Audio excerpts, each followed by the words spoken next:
Baik, video kali ini perkongsian berkenaan bagaimana nak protect si Microsoft Excel. Mana-mana Microsoft Excel pada file ni, pada ruangan tab ni ada file, home, insert. Ujung sekali kita ada review kan. Kita klik review. Lepas tu ambil ni protect sheet dengan protect workbook. Protect sheet ni maksud dia sheet kita ni akan dilindungi semua akan dilindungi. Itu protect sheet.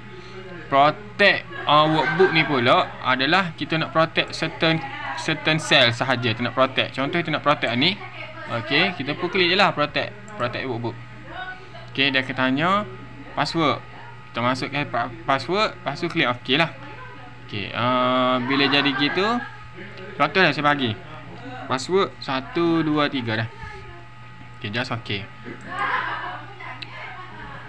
Carry enter 1 2 3. OK.